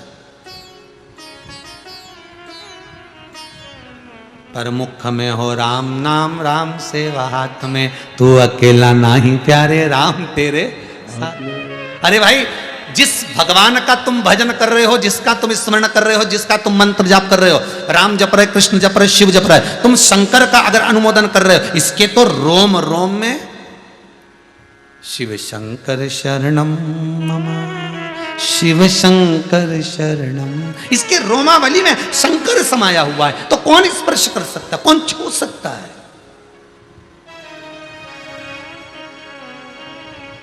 कौन छुए? बस चारों का स्पर्श करना हुआ, चारों का स्पर्श करना हुआ, उसको पकड़ना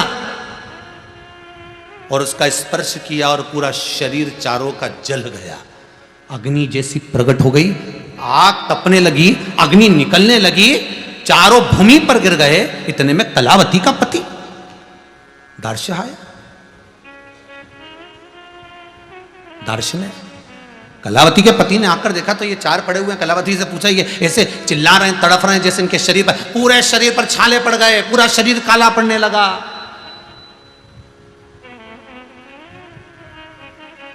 पूरे शरीर पर छाले पड़ गए, पूरा शरीर काला पड़ रहा, पूरा शरीर। दार्श ने पूछा, कलावती ये चारों कौन हैं? कलावती ने कहा, ना जाने पथिक थे, मेरी सुंदरता को देखकर मेरी ओर लोभान्वित हो रहे थे, मुझे छूने का प्रयास करा, इसलिए इनका शरीर जल गया। तो तूने इनमें आग लगाई है क्या? कोई कुछ चीज डाल दी और आग लगा दी क्या? कलावती कहती है, मैंने तो आग नहीं लगाई, मेरे को नहीं मालूम क्या हुआ, इनने स्पर्श करा और ये बेहोश होकर पड़ गए, पूरा शरीर इनका छाले हो गए, जल गया, काला पड़ गया। कलावती के पति ने कहा, ये कुछ और नहीं, अपन किसी सतगुरु से पूछते हैं। गुरु के पास गए, गुरुदेव बताओ, कलावती के शरीर का मात्र स्पर्श करने पर इन चारों की गति ऐसी कैसे हो गई? गुरुजी ने कहा, यह कलावती के मंत्र का प्रभाव है। जिस भगवान की भक्ति कलावती करती है, उसका मंत्र जो जपती है वो रोमावली में समाया हुआ था, वही रोमावली ने इनके शरीर को आग लगा दी है, वही रोमावली ने इनके शरीर को आग लगा दी है। भजन में क्या दम होता है। कई लोग कहते हैं, महाराज आप 3-3 घंटा वेट कर कथा वाजते रहे, तो कथा में है क्या? कई लोग कहते हैं, मंदिर में जाकर लोटा भर के पानी चढ़ाने से मिलता क्या है?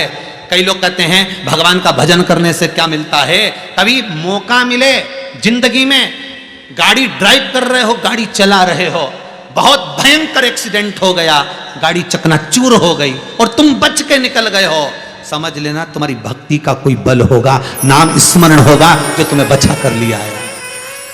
बहुत बड़ी बीमारी हो गई, बहुत बड़ा रोग हो गया, और इतने बड़े रोग में तो लोग पहले स्टेज, दूसरे स्टेज, चतुर्थ स्टेज में आकर निपट जाते हैं। उस बीमारी से भी बचकर अगर तुम भगवान की भक्ति में लगे हो, समझ लेना कि वो परमात्मा तुमको रखा हुआ है। बहुत बड़ी, कहीं कहीं कुछ हो गया, कहीं कुछ हो गया, कहीं मालूम पड़े घाटा लग गया, लाखों करोड़ों रुपए तुम्हारे चले गए, व्यापार बंद पड़ा है, कमाई हो नहीं रही, उसके बाद भी तुम 2 रोटी खा रहे हो, वो परमात्मा की कृपा है, वो उस पर साधुवत्ता दीजिएगा। उसको धन्यवाद दीजिएगा।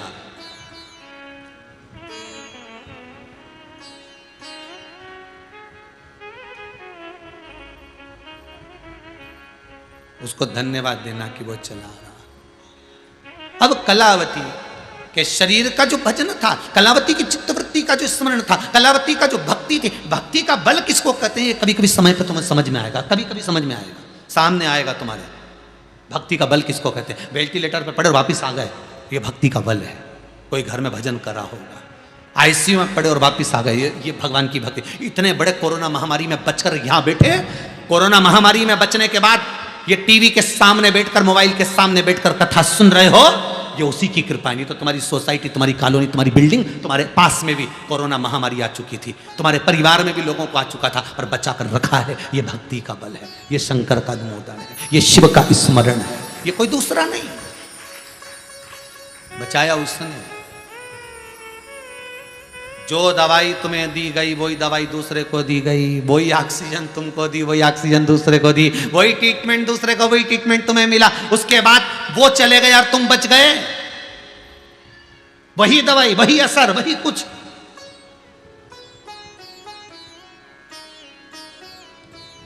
भाई किसी किसी को तो शुगर भी थी, बीपी भी था, थायराइड भी था, शरीर में बहुत सारी बीमारी थी। कोरोना हो भी गया, उसके बाद भी सही हो गया। और एक बेचारा ऐसा था जिसको कुछ भी नहीं था, सब बढ़िया, फुल एंजॉयमेंट जीवन, उसके बाद भी निपट गया, उसके बाद भी चला गया। क्यों गया? क्यों? अगर भोले बाबा का सहारा न होता तो दुनिया में कोई हमारा न होता। कौन होता तुम्हारा? स्पर्श किया कलावती का और जलकर। तुम्हारे भजन में वो बल होता है। कई लोग कहते हैं हमने 1 शिव पुराण सुनी, कोई कहता है हमने 10 शिव पुराण सुनी, कोई कहता है जब भी शिव महापुराण की कथा आती गुरु जी की हम सुनते हैं। गुरु जी उसका फल क्या है? मालूम पड़ेगा आपको फल क्या है उसका। 50 बार भी शिव पुराण आए और तुमको मौका मिल जाए तो टीवी चालू करके बैठ जाना। 50 बार भी आए और घर के लोग के बोर नहीं होती हो तो कहना आप भोजन कर करके कोई बोर होता है? उधर की तृप्ति भोजन से है, आत्मा की तृप्ति शिव महापुराण की कथा से, भजन से। हम बोर नहीं होते। शंकर की कथा रोज नहीं मिलती है, प्रतिदिन सुनो तो ऐसा लगता है ये तो सुना ही नहीं था हमने, ये तो अभी आ गया, हमने तो ये सुना ही नहीं, तो इतनी बार कथा सुनी, हमें तो ये सुनने को ही नहीं मिला। हमने तो विश्वास जागृत करती है भगवान के प्रति शिव महापुराण की कथा। विश्वास जगाएगी कि शंकर को हृदय में कैसे पैदा करना, प्रकट करना। शिव को प्रकट करने का विश्वास शिव पुराण की कथा ही दे सकती है। कौन देगा?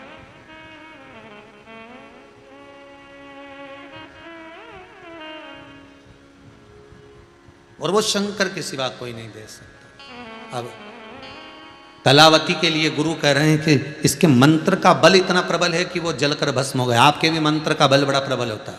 आप जप कर तो देखो, जो भी जपना हो तुम्हें, श्री शिवाय नमस्तुभ्यम शंकर, ओम नमः शिवाय, ओम राम कृष्ण, उसका बल कोई साधारण नहीं हो सकता। वही बल, वही बल।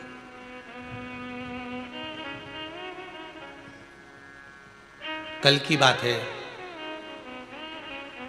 शायद 6:30 बजे शाम को कोई एक माता, कोई भाई आए थे और कह रहे थे ये पूरे फेस पर, आधे पर लकवा लग गया था। अब ये फेस काम नहीं करता था, बोल नहीं पाते थे, पर बाबा ने कृपा करी है। एक बार पहले आए थे तब बहुत आनंद रहा, दूसरी बार अब आए हैं तो वाणी तो थोड़ी निकली है। विश्वास कर कर आयो, भरोसा कर कर शंकर के दरवाजे जाओ। एक दिया भी लगाओ ना तो विश्वास कर कर लगाना, ये मत सोचना कि गुरुजी ने बोला है तो अपन को लगाना है। अभी नवरात्र चालू हुए हैं आज से, फूल भी चढ़ाओ तो ये मत कहना कि गुरुजी ने, नहीं, बस विश्वास रखकर, हाँ गुरुजी की बात पर मुझे भरोसा है, विश्वास है और दृढ़ हूं मैं इस बात पर, भरोसा है कि शंकर मेरे कार्य को साध। उस शिव औघड़ी की कृपा में कलावती के मुख का भजन स्मरण 4 मन में गलत सोचने वाले को भी नष्ट कर दिया। पुण्य होगा तुम्हारा तो तुम पुण्य वाले के साथ में लग पाओगे, पुण्य नहीं होगा तो पुण्य वाले से विच्छिन्न हो जाओगे, चले जाओगे। समय आगे जो कथा आई है बड़ी सुंदर चरित्र कहा। भगवान शिव ओघड़दानी त्रिकालदर्शी कैलाशी अविनाशी के नेत्र बिंदु से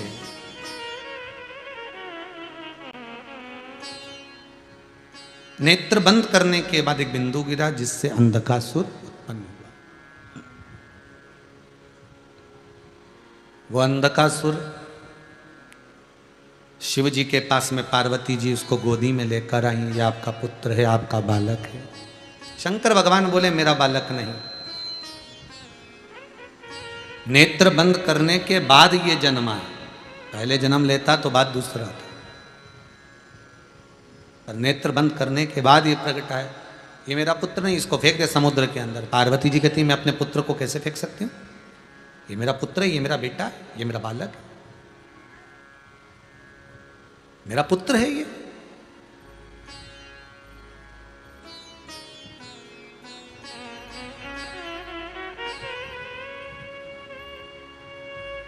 कितना सुंदर कहा है। शंकर भगवान को बेलपत्र चढ़ी हुई वापिस चढ़ सकती है, पर किसी भी देवता पर कोई फूल पुष्प आपने चढ़ाया, कोई पुष्प आपने चढ़ाया, ठंड का समय है या बारिश का समय है, पुष्प जो चढ़ाया हो सकता है कि मुरझाया नहीं हो। होता है ना ऐसा कभी कभी कि पुष्प मुरझाया नहीं हो, या उसमें ताजगी हो, सुंदर दिख रहा हो, बहुत अच्छा हो, और वो पुष्प चढ़ा हुआ तुमने अगर एक बार उठा लिया, उतर गया, उतरने के बाद फूल कितना भी सुंदर हो, फूल कितना भी ताजा दिखे, पर वो देवता को समर्पित नहीं हो सकता। भले उसमें सुंदरता है।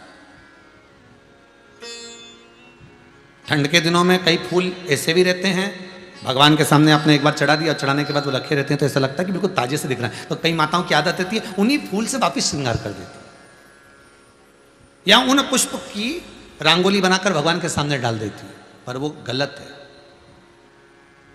वो गलत है। जिस दिए में बाती लगी हुई है, बाती पूरी जल चुकी है, उसकी राख या उसका काला थोड़ा सा भाग दिए के अंदर रखा है और आपने दूसरी बाती रखकर उसको जला दिया, तो वो जलाया गया जो भाग है लक्ष्मी को छिन्न कर देता है। 15 दिन तक व्यापार ठीक नहीं चल सकता। एक बार प्रैक्टिकल करके देखना। दिए के अंदर अगर कोई बाती जल गई, जलने के बाद ठंडी हो गई, ठंडी होकर उसमें राख पड़ी हुई है, या उसके अंदर कोई काला सा आप गोल बत्ती लगाते तो काला का एक भाग काला काला सा जला हुआ उसके अंदर रह जाता है। कई लोगों की आदत रहती है कि अब शाम का टाइम तो है, उसको कौन हटाए, उसी में अपन दूसरी बत्ती रख दो, जला दो, उसी में रखकर दूसरी बत्ती जला दो। भाग उसी में पड़ा हुआ है पुराना, और आपने दूसरी बत्ती अगर रखकर जला दी है, व्यापार होगा, व्यवसाय होगा, या फिर घर में रखा हुआ धन होगा, 15 दिन के लिए वो छिन्न होगा, वो जाएगा। पैसा टिकने वाला नहीं 15 दिन तक, चाहे कुछ भी कर लो, ठीक नहीं चल सकता व्यापार। तुम कितना भी दम लगा लो। कई लोग कहते भी होंगे कि हमारी दुकान तो 8 दिन तो अच्छी चलती है, 8 दिन के बाद नए क्या हो जाता है, 15 दिन अच्छी चलती, 15 दिन के बाद नए जाने क्या हो जाता है। तो उसमें गलती ढूंढो कि हम गलती क्या कर रहे हैं। नहीं तो व्यापार तो अच्छा चल रहा है, ग्राहक भी आ रहे हैं, सब कुछ होता है। जब 15 दिन ग्राहक आते हैं तो 15 दिन क्यों नहीं आते, 8 दिन ग्राहक आते हैं तो 8 दिन क्यों नहीं आते, उसके पीछे तुम्हारा कोई कारण होगा। फिर अपनी गलती को ढूंढो कि हमारी गलती क्या हो रही। या तो बहू है, या सास, या घर में रहने वाला कोई व्यक्ति, या घर के बच्चे दिए में दिया रखकर जला देते हैं, मतलब उस बाती को फिर रखकर जला दिया, तो अब उसको तो तुम्हें भोगना है। अब उनको नहीं मालूम कि गलती क्या हो रही, गलती अपन कर रहे हैं, गलती अपनी है।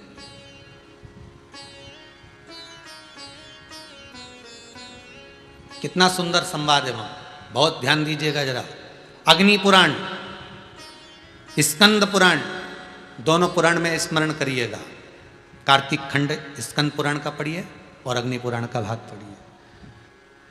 बेलपत्री का पेड़ हो, पीपल का पेड़ हो, बड़ का वृक्ष हो, चाहे आंवले का वृक्ष हो, चाहे घर मंदिर से बाहर जाकर, अर्थात घर से बाहर जाकर, मंदिर से बाहर जाकर खुले में अगर आप कोई दिया जला रहे हो, दीप प्रकट कर रहे हो, तो उसमें इतना घी इतना तेल मत डालकर जलाना कि दिया ठंडा हो जाए और तेल और घी उसमें पड़ा की पड़ा रह जाए।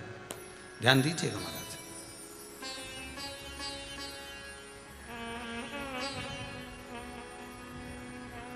कई बार आपके साथ में भी हुआ होगा, आप दशा माता की पूजन करने गए हो, या पीपल की पूजन करने गए हो, या वृक्ष की पूजन करने गए, आंवले की पूजन करने गए, बेलपत्री का पूजन करने गए। तुमने तो दिया में घी डाल लिया ज़्यादा, बत्ती भी लगा दी तुमने, और इस भाव से लगाई कि जलेगा थोड़ी देर तक, और मालूम पड़े तुम्हारी पूजन हुई, हवा का वेग आया, दिया ठंडा हो गया और उसमें घी पड़ा रह गया, उसमें तेल पड़ा रह गया।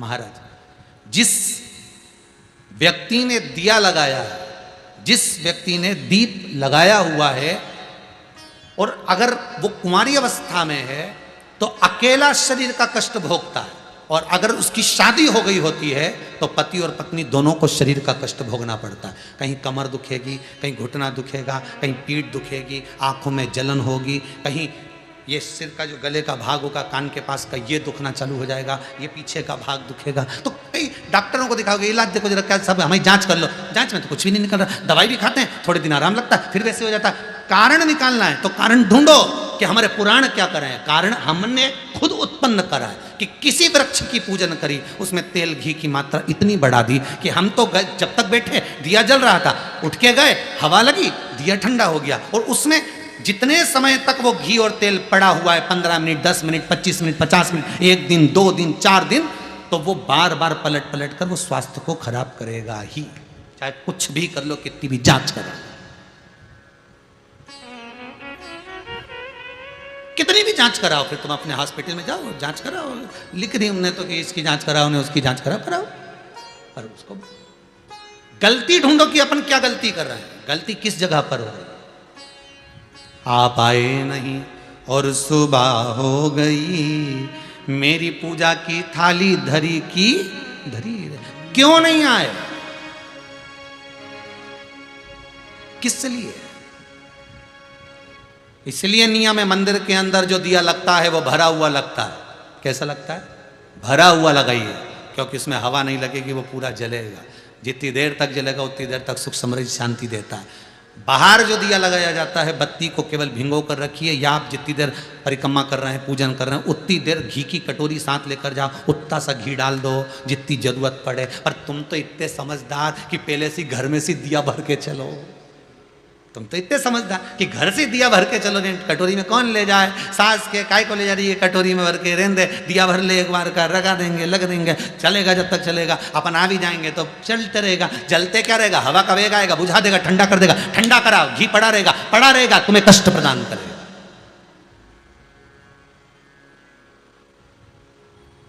तुम्हें कष्ट,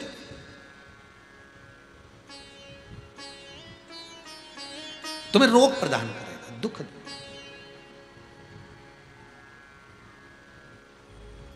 जो समझदार माताएं होती हैं ना, जो समझदार लोग होते हैं ना, वो बाहर जब भी पूजन करने जाते हैं तो प्रयास करते हैं कि घी का दिया लगा रहे हैं ना, तो उसमें प्रयास करते हैं कि आते आते उसमें कपूर का टुकड़ा पटक देते हैं। जो चतुर होते हैं आते आते क्या करते हैं, दिए के अंदर कपूर का टुकड़ा पटक देते हैं। कपूर का टुकड़ा पटक मतलब अपनी पूजन वूजन सब हो गई, अब अपन जाएंगे, बाहर निकलेंगे, जब तक कपूर में इतनी दम होती है कि वो उस बत्ती को पूरे को जला सकता है, वो घी को भी पूरा जला सकता है। तो इतना सा कपूर का टुकड़ा उसमें पटक के और आ जाता है, जिससे पूर्ण जल जाए, पूर्ण तरह से हो जाए, उसकी पूर्णता है। शिव जी कह रहे हैं ये पुत्र मेरा नहीं है, तुम इसको समुद्र में डाल दो। नहीं, समुद्र में नहीं डाल सकती, मैंने इसको गोदी में लिया, मेरे पुत्र है, इसको मैं रखूंगा। शंकर भगवान ने समझाया, पार्वती नहीं मानी, बहुत समझाया नहीं मानी। आखिरी में पार्वती ने समुद्र में फेंक दिया, हिरण्याक्ष ने उसको झेल लिया, पालन करा, उसका नाम अंधकासुर। हिरण्याक्ष को वराह भगवान ने मार दिया। अकेला पड़ गया। तब करा, साधना करी अंधकासुर ने, ब्रह्मा जी से वर मांगा कि मुझे वर दीजिए कि मेरे प्राण न छूटे। ब्रह्मा जी ने कहा ऐसा हो नहीं सकता कि प्राण न छूटे, जन्मे हो तो मरना तो पड़ेगा, संसार की रीत है, आए हो तो जाओगे, बस इतना है कि जितनी जिंदगी को अच्छे से जी सकते हो जी लो, मरना तो है, आया हो तो जाना ही पड़ेगा। अपने जीवन को खुश होकर जी लो, अपने जीवन को।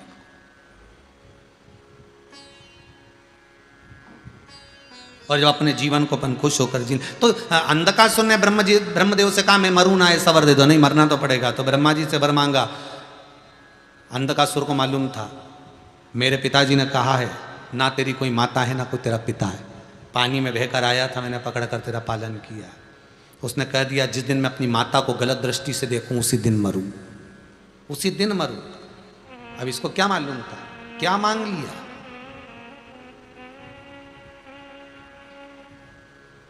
मांगने का भी तरीका होता है भगवान से कि हम क्या मांग रहे हैं। एक व्यक्ति, दो व्यक्ति थे, दो मित्र, दोनों भगवान शंकर के पास गए, भोलेनाथ जी कृपा कर दो। शंकर जी ने कहा मांगो क्या चाहिए। एक बोला प्रभु ऐसी कृपा करना लोग मुझे दे दे दे दे दे दे, मैं किसी को कुछ ना दूं, ऐसी कृपा करना। दूसरा बोला मांग तुझे क्या चाहिए। शंकर जी से वो बोला प्रभु ऐसी कृपा करना कि मेरे हाथ से खूब दान पुण्य संकीर्तन पुण्य होता रहे, शिव महापुराण की कथा होती रहे, मैं खूब दोनों हाथों से लुटाता रहूं, कम ना हो, खूब लुटाऊं पर कम ना पड़े। शंकर जी ने कहा तथास्तु। जिसने मांगा था कि मुझे लोग दे ही दे दे ही दे, वो 3 बत्ती चौराहे पे मांग रहा भीख, उसे लोग दे ही रहे दे ही रहे दे ही रहे, भिखारी बन गया। और जिसने कहा था मैं दोनों हाथों से लुटाऊं, वो भगत बन गया। भगवान दे भी रहा है, वो लुटा भी रहा है, उसकी कृपा। मैं मरूं ना तो कि मरना तो पड़ेगा, मृत्यु निश्चित है, जाना तो पड़ेगा, ठीक है। माता को गलत दृष्टि से देखूं तब मरूं, ठीक है। इसके मन में आने के बाद विचार आ गया कि मैं विवाह करना चाहता हूं, कोई सुंदर कन्या हो तो ढूंढ कर लाओ। अब सुंदर कन्या ढूंढने के लिए जा रहे हैं, तो सुंदर जो कन्या थी किसी ने आकर कह दिया उसको तो शंकर जी ले गए, उसको शिव ले गए। जो सुंदर थी वो तो ओघड़दानी के पास में, ओघड़ी के पास में। ओहो, फिर अब जब वो शंकर जी के पास में है तो उसको लाना तो मुश्किल है। अंधकासुर ने कहा कि मैं इतना सुंदर और शंकर क्या लागे मेरे आगे, तो चलो मैं चलता हूं। जो गए माता जगत जननी जगदम्बा पार्वती के सम्मुख में, जो पहुंचे माँ आद्य शक्ति, माँ दुर्गा भवानी, माँ जगत जननी का जो प्रतिबिंब, जो स्वरूप देखा, अंधकासुर को लगा कितनी सुंदर है, पर जान नहीं पाया कि यही तेरी जननी है, यही माता है, इसने तुझे लाड लड़ाया है, स्नेह करा है, प्रेम करा है पुत्र की तरह, यही तेरी माता है।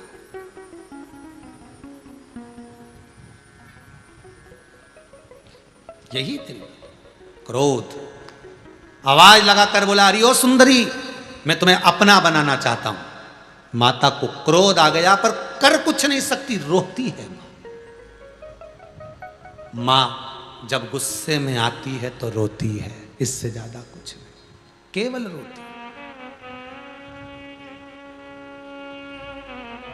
आंखों से अश्रु बहता, क्या बोले वो, क्या बोल सकते। शंकर भगवान आए, बाबा ने तुरंत बाल भैरव को प्रकट कर कर अंधकासुर के प्राणों को हारा। बाल भैरव ने आकर प्राणों को हर लिया अंधकासुर। मां नहीं चाहती थी कि ये मरे, क्योंकि पुत्र जैसा रखा है, पर गलत विचार, गलत सोच, गलत दृष्टि जब आती है व्यक्ति के भीतर, जब व्यक्ति की चित्त वृत्ति में गलत चीज भरा जाती है तो उसका नष्ट होना निश्चित है। एक बात सही कही लोगों ने कि अपने हाथ से अपने पांव पर कुल्हाड़ी मारना, ये सत्य है। विनाश का जब समय आता है, विनाश काले विपरीत बुद्धि, आप कितना भी समझाओ उस व्यक्ति को समझना नहीं आता। वो हमेशा यही विचार में रहता है कि उसकी अभिमत्ता, उसका अहंकार, उसका काम, उसका लोभ, उसकी तृष्णा, उसकी आसक्ति, उसकी वासना उसको निभने नहीं देते, समाप्त कर देते, समाप्त कर देते। और अंधकासुर के साथ वही हुआ, चले गया। मां रोती बिलखती रही, हमारे भीतर भी ये विचार ना आए। बहुत बहुत ध्यान दीजिएगा, अहंकार, काम, लोभ, आसक्ति, तृष्णा, वासना ये सब सम्मुख में ना आ जाए, इसका ध्यान रखिए। शिव की शरणागति ले लो। इसलिए शंकर की कथा बार बार कहती है तुम अपना कुछ दो, तो अपना क्या है? केवल अहंकार अपना है। अहंकार शंकर को दे दो, शंकर तुम्हें अपना बना लेगा, फिर उसको कुछ भी नहीं चाहिए, फिर वो शिव अपना बनाएगा। ऐसा मेरा कालों का काल महाकाल है। बड़े भाव से अपन शिव महापुराण की कथा श्रवण कर रहे हैं। श्री रामेश्वर लाल श्रीमती सोवन देवी जी बांगड़ सिडनी ऑस्ट्रेलिया में रहकर सुंदर शिव महापुराण की कथा करवा रहे हैं। भाव भक्ति से बहुत बहुत साधुवादता देते हैं और आनंद के साथ आज की कथा को विराम की ओर लेते हैं।